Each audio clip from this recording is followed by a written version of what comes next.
Est-ce que c'est un peu comme le supermotard qu'on commence à peine à connaître ici, mais qui est super populaire en Europe? Je pense que les mini-motos, c'est beaucoup plus connu en Europe aussi. En Europe, c'est l'équivalent du karting. La mini-moto fait autant partie que le karting en Europe. Ça fait déjà, 10 ans et plus qui sont en avance sur nous autres, évidemment. Et puis, là-bas, ça fait partie intégrante. On a des pilotes de MotoGP comme Pedrosa, comme je pourrais nommer des noms. Même, je pense, Valentino Rossi aussi a fait de la mini-moto. Tu commences par la mini-moto. Et ensuite, tu grossis tout le temps. Et ce qu'il faut dire, c'est que, bon, là, on est au circuit 500 aujourd'hui, en saison hivernale, mais vous faites ça sur beaucoup de pistes de karting aussi. Oui, on essaie de se promener un petit peu partout au Québec.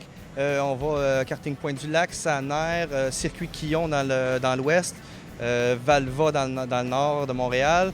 Donc, on essaie de se promener un peu partout, avoir une saison équilibrée sur différents types de pistes. Et vous avez combien de membres? Les membres jouent toujours, on a au minimum 25 à 30 membres qui viennent toujours à chaque course. Et les gars, est-ce que c'est bon? J'ai parlé à Marc tantôt, qui est un ancien gars de motocross.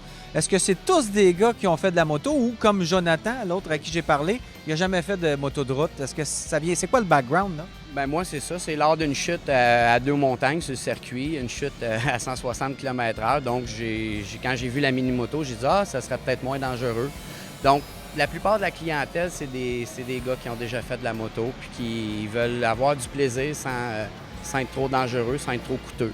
Puis on peut rouler l'hiver. Hein? On roule à tous les mois, on a une course. Donc, on roule 12 mois par année, ça, ce qui est très le fun. Ben oui, c'est le fun. Est-ce qu'il y a des filles qui font ça? Est-ce qu'il y a des enfants? Est-ce qu'il y a des familles qui participent à ça? Pour l'âge, on a, je te dirais, de 7 à 77 ans. Je pense que notre plus vieux a 58 ans, qui est ici ce soir. Oui. Je pense qu'il a 58 ans. Notre plus jeune, je pense que j'ai vu environ 10 ans, mais pour la compétition, je veux dire. Mais moi, j'ai vu des enfants rouler à partir de 7 ans. Il y a des filles? Avec l'équipement. Oui, il y a des filles. Il y a des blondes de coureurs qui viennent avec des motos plus petites, moins puissantes. Fait que, il n'y en a pas beaucoup, mais on aime ça quand ils viennent. Donc, ça prend plus de filles, on va dire le message, les filles. Oui. On lance un appel aux filles. Venez nous rejoindre.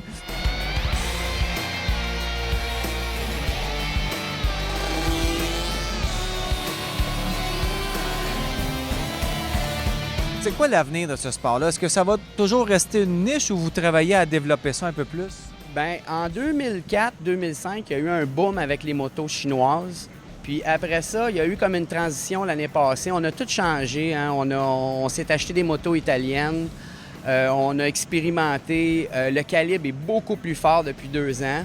Donc, il y a eu une petite baisse l'année passée, mais cette année, on sent que ça veut vraiment être établi puis vraiment un sport professionnel. C'est fun aussi. On a vu les images. Vous avez votre site web aussi. On a fait des belles images. Tu es vraiment dans le derrière de l'autre et puis là, tu suis. C'est vraiment le feeling de la course, pareil comme sur une track avec un 600 ou un R1, des choses comme ça. Les lignes de courbe sont pareilles. Le feeling, on roule roue dans la roue. Il y a des chutes, c'est sûr. C'est la course, c'est la compétition. Fait qu'il y a des chutes, mais le feeling est là, je vous le dis. Les lignes de courbe sont les mêmes. Ça prend le même équipement aussi que quand on fait de la piste. Oui, c'est la même chose. On a un One Piece, on a des, je sais pas en français, des puck sliders pour appuyer sur les genoux. Puis je conseille aussi aux pilotes de moto qui roulent sur des tracks de venir essayer la mini-moto parce qu'ils vont plus être le même pilote après. C'est certain que ton pilotage est différent. La mini-moto, c'est vraiment bon pour apprendre. Tu peux laisser partir le devant, le derrière aussi. Tu peux vraiment apprendre à piloter sans vraiment te blesser. C'est vrai ça, parce que j'ai tout de suite senti ça déjà dans les premières courbes.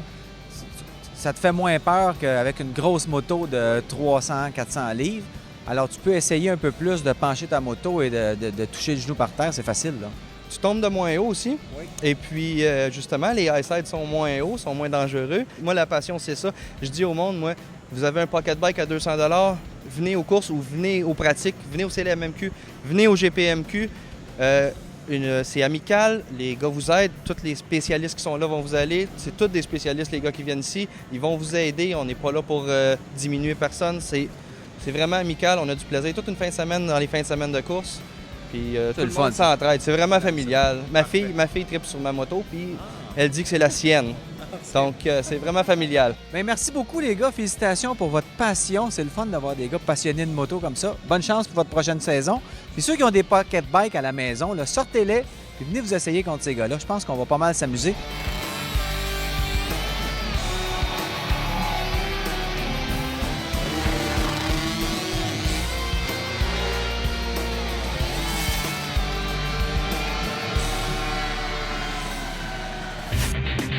Cette émission vous a été présentée par Honda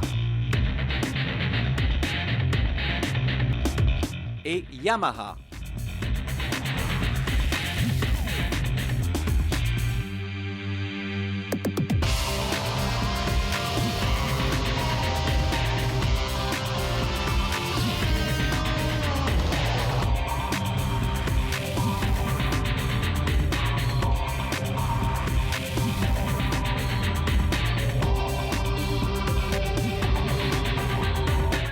Pour du contenu exclusif et croustillant, je vous rappelle qu'il y a toujours notre site web pour vous faire patienter jusqu'à la semaine prochaine, leshowdemoto.tv.